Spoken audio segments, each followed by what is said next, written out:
Hey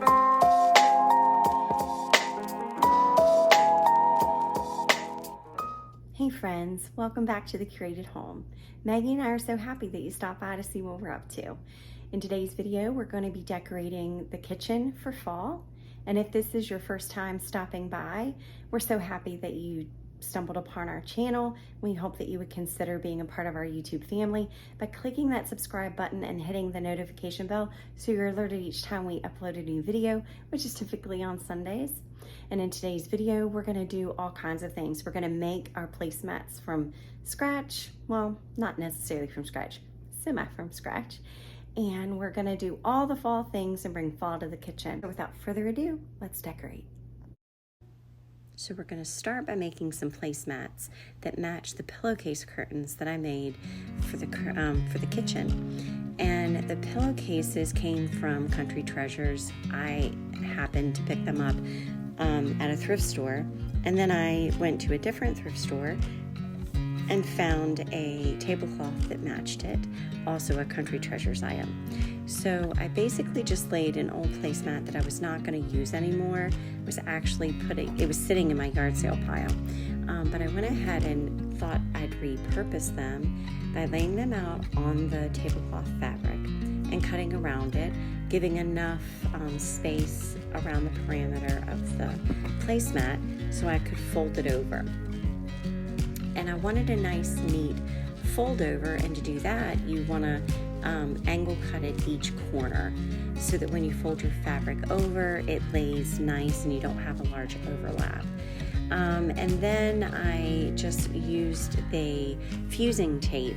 You can get two kinds of fusing tape. You can get the fusing tape, no-sew fusing tape that you iron on, and you can get some that is permanent press-on, and this is the permanent press-on one. And it works really, really well. You'd be very surprised at how strong of a hold this actually is. And because they're not gonna get a lot of wear and tear, I wasn't bothered about securing, it was fine to do it this. I did not need to sew or anything. And I'm using a candle to actually give myself a little leverage at smoothing it out. You use what you got, right?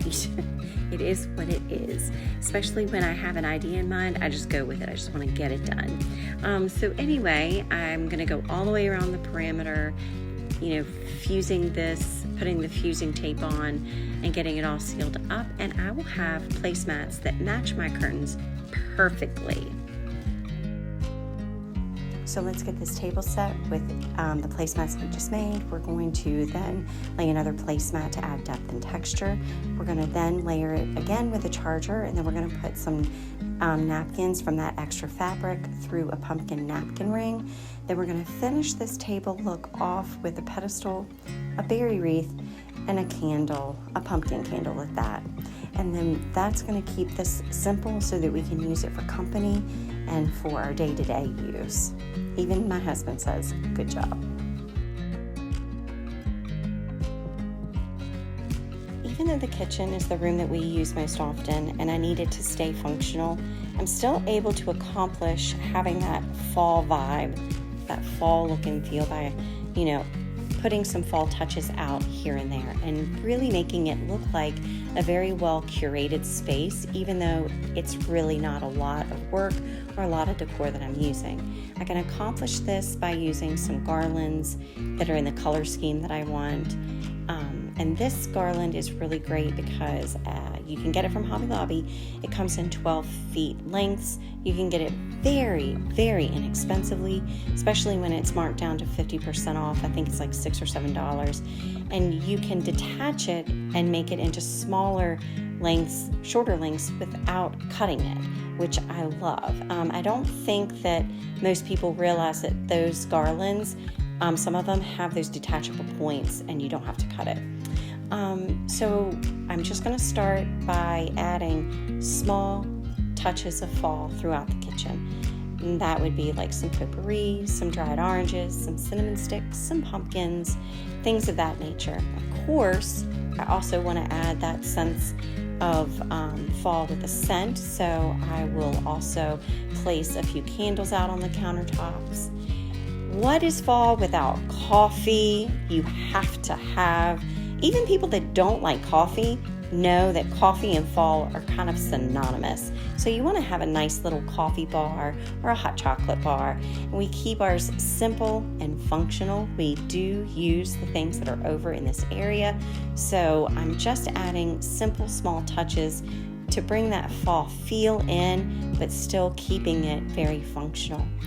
I loved how the kitchen turned out. I'm super happy that I feel like I got accomplished exactly what it was that I set out to accomplish. Even though my kitchen does give me a fit from time to time, I'm still struggling with a few things here and there, but who doesn't struggle with their decor from time to time? I love how this turned out, and I'm gonna keep it this way at least for a little while.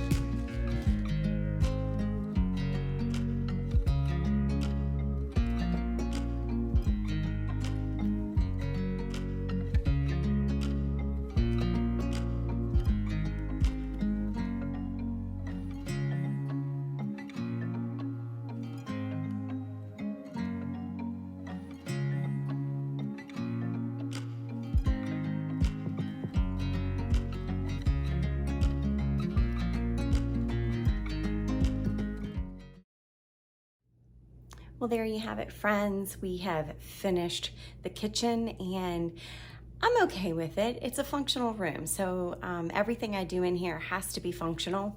We have to live with it day in and day out. So does Maggie. So thanks for stopping by, and like and share this video if you enjoyed what you saw. Until next time, bye.